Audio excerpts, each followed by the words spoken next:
धन्यवाद। माननीय श्री इमरान प्रतापगढ़ी जी 15 मिनट। धन्यवाद सभापति महोदय।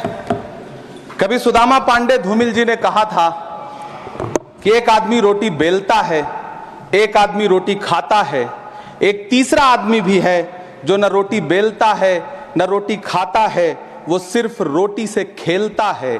वो तीसरा आदमी कौन है? मेरे देश की संसद मौन है। सभापति महोदय, वो भी क्या दिन थे जब संसद में देश का बजट पेश होता था तो देश की सड़कें ठहर जाया करती थीं। रेल बजट पेश होता था तो लोगों की उम्मीदें रेल के डिब्बों की तरह पटरियों पर दौड़ने लगती थीं। पूरा देश धड़कने रोक करके वित्त मंत्री और रेल मंत्री को सुना करता था। अफसोस, अब बजट पेश हो जाता है, मीडिया चैनल सरकार का महिमा मंडन करते हैं और बेचारी जनता बजट के आंकड़ों के शब्द जाल में उलझी हुई महीनों बाद समझ पाती है कि उसका तो फिर से कट गया। सभापति महोदय, पिछले 2 साल अमृतकालीन बजट पेश किए गए और इस बार एक नई शब्दावली गढ़ी गई है, तुष्टीकरण बनाम संतुष्टीकरण का बजट। सभापति महोदय, सुनने में कितना अलंकारिक लगता है ये शब्द। सोच रहा हूं देश की वित्त मंत्री और प्रधानमंत्री जी से पूछूं कि आखिर किसकी संतुष्टि? जिस बजट में मनरेगा के लिए 1 रुपए की बढ़ोतरी ना हो, वही पुराना 86,000 करोड़, जबकि पहले ही 9,754 करोड़ का घाटा हो, जिस मनरेगा से करोड़ों मजदूरों के घर में चूल्हा जलता हो, उस मनरेगा में काम करने वाले गरीब मजदूरों के लिए अगर आपके खजाने से 1 रुपया भी इजाफी नहीं निकल सका तो भला कौन संतुष्ट हुआ साहब? इस देश का गरीब मजदूर या आपके उद्योगपति दोस्त? वो जो महाराष्ट्र में लोकसभा और विधानसभा के बीच में 40 लाख मतदाता बढ़ाए गए थे, अरे उन्हीं के लिए मनरेगा का थोड़ा सा बजट बढ़ा देते। क्या उसमें मनरेगा का एक भी मजदूर नहीं था 40 लाख लोगों में? सारे के सारे 12 लाख की छूट वाले से आगे के लोग थे। सभापति महोदय, कल जब वित्त मंत्री जी देश की संसद में भाषण दे रही थी तो वहां मुंबई में कोई गरीब इंसान जब अपनी जेब टटोल करके अपनी मोटरसाइकिल में 1 लीटर पेट्रोल भरवा रहा था तो उस पेट्रोल की कीमत थी 103 रुपया प्रति लीटर। आखिर इतना महंगा पेट्रोल डीजल खरीद के कौन संतुष्ट हो रहा है? इस देश के गरीब लोग या फिर सरकार के चहेते धन्ना सेठ? सभापति महोदय, वित्त मंत्री जी इस बजट को मध्यम वर्ग को संतुष्ट करने वाला बजट बता रही हैं। अरे मैडम, हम आप यहां पर बैठे रहते हैं और वहां बाहर इसी दिल्ली में 1 लीटर दूध, चाहे वो अमूल का हो या फिर मदर डेयरी का हो, उसकी कीमत 73 रुपए लीटर है। इतना महंगा बेच करके कौन संतुष्ट हो रहा है? गरीब जनता या आपके धन्ना सेठ दोस्त? सभापति महोदय, इस सरकार का बाजार और महंगाई पर कोई नियंत्रण नहीं रह गया है। चाहे देश में लहसुन 400 रुपए किलो बिक जाए, टमाटर 100 रुपए किलो बिक जाए, प्याज का दाम सुनकर आंखों में आंसू आ जाए, लेकिन वित्त मंत्री महोदया बजट में महंगाई का मां भी नहीं बोलती हैं।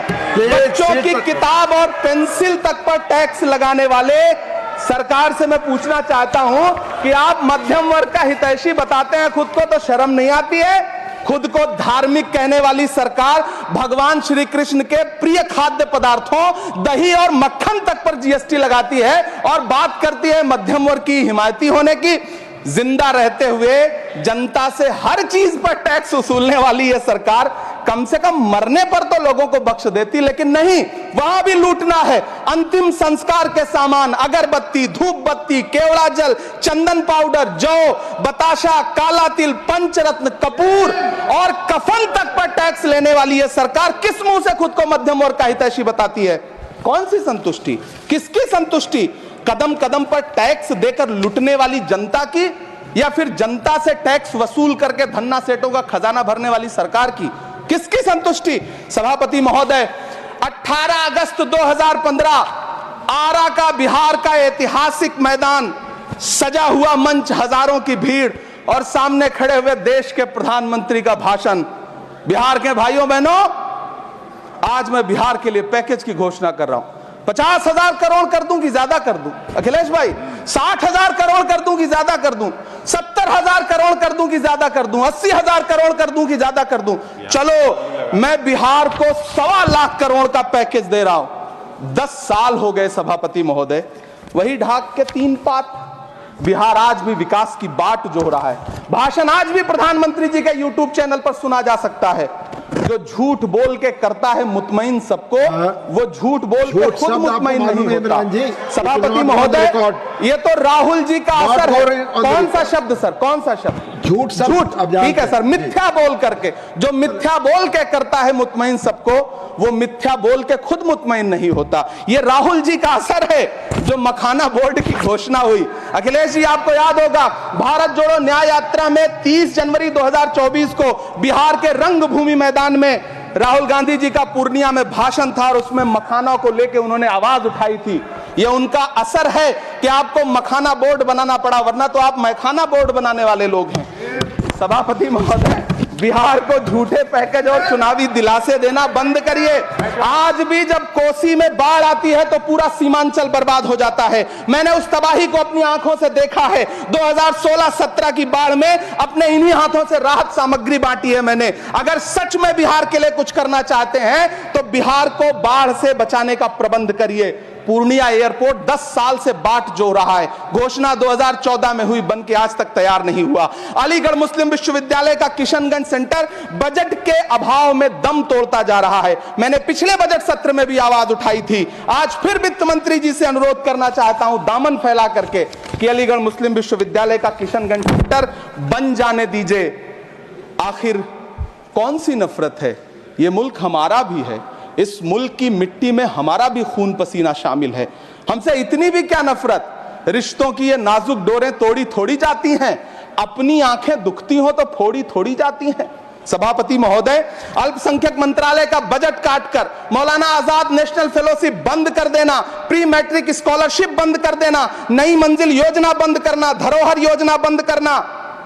2024-25 के बजट में माइनॉरिटी मिनिस्ट्री के लिए 3183 करोड़ रुपए की घोषणा हुई, लेकिन देश को हैरत होगी कि बाद में समीक्षा करके लगभग आधा कर दिया गया, 1868 करोड़ रुपए। मुझे सरकार से पूछना है कि कौन संतुष्ट हुआ?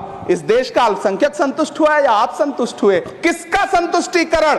सभापति महोदय, मैं प्रधानमंत्री जी से कहना चाहता हूं कि आप ही ने 1 मार्च 2018 को किंग अब्दुल्ला को, जॉर्डन के किंग अब्दुल्ला को मेहमान बना करके इसी दिल्ली में एक कॉन्फ्रेंस में कहा था कि मैं मुसलमानों के एक हाथ में कंप्यूटर और दूसरे हाथ में कुरान देना चाहता हूं। कंप्यूटर देने की बात तो छोड़िए, पढ़ाई के लिए जो स्कॉलरशिप मिल रही थी उसको भी छीन लिया आपने। किसको संतुष्ट करने के लिए? हम समझते हैं इस साजिश को। आप माइनॉरिटी मिनिस्ट्री का बजट काटते काटते एक दिन मिनिस्ट्री को ही बंद कर देना चाहते हैं। वो जहर देता तो सबकी नजर में आ जाता, सो ये किया कि हमें वक्त पर दवाएं न दी। सभापति महोदय, मैं तो वित्त मंत्री जी से पूछना चाहता हूं आपके माध्यम से कि शायद आपको पता ही नहीं है कि गृहस्थी चलाने वाली एक गृहिणी की मुश्किलें क्या क्या होती हैं। आपने कभी सोचा भी नहीं होगा कि जब वो किचन में सब्जी बनाने के लिए कढ़ाई में तेल डालती है तो उसके साथ उसके आंसू भी गिरते हैं। सभापति महोदय, शायद उन्हें पता भी ना हो कि एक छोटी सी गाड़ी और एक छोटे से फ्लैट का EMI भरने के बाद इस देश का एक गरीब इंसान जब अपने बच्चों की फीस भरने के बारे में सोचता है तो उसे कितनी खुशियों का गला घोंटना पड़ता है। शायद उनको पता भी नहीं है कि फसल बेच करके बिटिया की शादी का सपना सजाने वाला किसान जब अपनी फसल बर्बाद देखता है तो कितनी रातें सो भी नहीं पाता है। सभापति महोदय, शायद वो कभी इस पीड़ा को समझ ही नहीं पाएंगी कि परिवार के किसी एक सदस्य को कैंसर जैसी बीमारी हो जाए तो घर और जमीनें गिरवी रख उठती हैं लेकिन इलाज नहीं हो पाता। सभापति महोदय, इसी देश की संसद में कभी स्वर्गीय सुषमा स्वराज जी ने कहा था कि जब देश की करेंसी गिरती है तब देश की प्रतिष्ठा गिरती है। एक तरफ कोलंबिया जैसा छोटा सा देश और उसके प्रधानमंत्री गुस्तावो पेत्रो खड़े हैं जो कोलंबिया के नागरिकों को हथकड़ी लगाकर लाने वाले जहाज को अमेरिका बैरंग वापस लौटा दे रहे हैं, और दूसरी तरफ हमारे प्रधानमंत्री जी खड़े हैं जो बेड़ी और हथकड़ी लगा करके लाए गए बेटों के अपमान पर एक शब्द नहीं बोल रहे हैं। सभापति महोदय, मैं इतिहास के पन्ने पलट रहा हूं, मुझे 2 किरदार याद आ रहे हैं। एक तरफ निक्सन के 7वें बेड़े की धमकियों के सामने लोहे की तरह अडिग इंदिरा गांधी खड़ी हैं, तो दूसरी तरफ खुद ही नमस्ते ट्रंप का नारा लगाते हुए प्रधानमंत्री जी खड़े हैं। मेरे कानों में सुषमा स्वराज जी की आवाज गूंज रही है। बहुत कम बोलने वाले डॉक्टर मनमोहन सिंह ने बहुत ज्यादा बोलने वाले प्रधानमंत्री जी को जब देश की बागडोर सौंपी थी तो $1.58 का था, आज 85 से 87 के बीच में झूल रहा है। इन दिनों रुपए की अहमियत गिरती है तो न तो देश की प्रतिष्ठा गिरती है ना प्रधानमंत्री की गरिमा। जिस देश में 80 करोड़ लोगों को 5 किलो राशन के लिए कतारों में लगना पड़ता हो, उस देश में यह सरकार 12 लाख तक के टैक्स न लेने के लिए अपनी पीठ थपथपा रही है। हुकूमत इस कदर आवाम पर एहसान करती है, ये आंखें छीनती है और चश्मे दान करती है। सभापति महोदय, महाराष्ट्र का भिवंडी हो, मालेगांव हो, इचलकरंजी हो, यूपी का बनारस हो, मुआयमा हो, मुबारकपुर हो, रांची का छोटा नागपुर हो, बिहार का भागलपुर हो, हर जगह बुनकरों की उम्मीदें तोड़ रही हैं, लेकिन इस सरकार के पास उनके लिए कुछ भी नहीं है। मुरादाबाद का पीतल उद्योग, कानपुर का चमड़ा उद्योग, सहारनपुर का लकड़ी उद्योग, फिरोजाबाद का चूड़ी उद्योग, अलीगढ़ का ताला उद्योग, सब सरकारी प्लानिंग से तबाह हो रहे हैं। इन तमाम के बीच सरकारी सपोर्ट से बस एक उद्योग फल फूल रहा है, नोएडा का नफरत उद्योग। सभापति महोदय, जिस देश में 40 से 45% मेडिकल फैकल्टी की सीट खाली हो, वहां बजट में 75,000 नए मेडिकल सीट्स का ऐलान हो रहा है। सरकार बहादुर, कम से कम इस देश के पढ़े लिखे युवाओं को तो मूर्ख समझना बंद करिए। वो अब तिजारती पहलू निकाल लेता है। पहले 7500 मेडिकल सीट्स बाद में बनाइएगा, पहले जो एम्स में 2161 पद खाली पड़े हैं उनको तो भर दीजिए। वो अब तिजारती पहलू निकाल लेता है। मैं कुछ कहूं तो तराजू निकाल लेता है। मैं इसलिए भी तेरे फन की कद्र करता हूं तो झूठ बोल के आंसू निकाल लेता है। सभापति महोदय, फिर झूठ आया है, मैं उसे मिथ्या कर दे रहा हूं। शायरी में बार बार आ जाता है, क्या करूं महोदय। काश ये बजट, सभापति महोदय, वो एक शब्द मैं मिथ्या कर दे रहा हूं सर, वो एक शब्द को हटा दीजिए। ध्यान रखें, ऐसे जो भी शब्द होंगे आपके भाषण में सभापति महोदय, काश ये बजट बीपीएससी के पेपर लीक की शिकायत करने वाले नौजवानों पर बरसती हुई पुलिस के लाठियों पे, जख्मों पर मरहम लगा पाता। सभापति महोदय, पिछले 80 दिन से 70 साल का एक बुजुर्ग एमएसपी की लीगल गारंटी मांगता हुआ आमरण अनशन पे बैठा हुआ है। काश ये बजट किसान नेता जगजीत डल्लेवाल की टूटती हुई सांसों की पीड़ा सुन पाता। काश ये बजट प्रतियोगी परीक्षाओं की तैयारी के लिए दिल्ली, कोटा, पटना, अहमदाबाद जैसे शहरों में, इलाहाबाद जैसे शहरों में किताबों के साथ गल रहे युवाओं के सपनों को जिंदगी दे पाता। काश ये बजट वंदे भारत के सुनहरे विजुअल के बजाय देश की गरीब जनता को कुछ और पैसेंजर ट्रेनें दे पाता। काश ये बजट सीनियर सिटीजन को ट्रेन टिकटों में मिलने वाली रियायतें वापस लौटा पाता, जिनको सरकार ने कोविड के नाम पे छीन लिया था।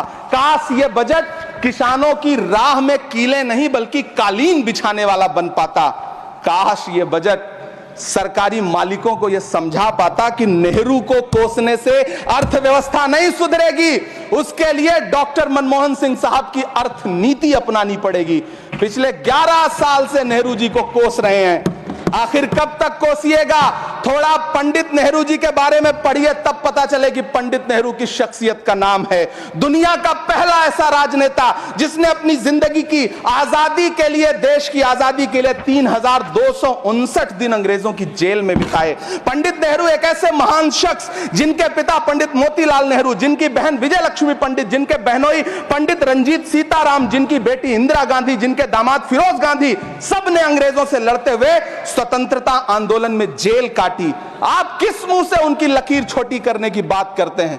नहीं कर पाइएगा, 7 जन्मों में नहीं कर पाइएगा, क्योंकि जिस्म की मौत कोई मौत नहीं होती है। जिस्म मिट जाने से इंसान नहीं मर जाते, धड़कने रुकने से अरमान नहीं मर जाते, सांसें थम जाने से ऐलान नहीं मर जाते।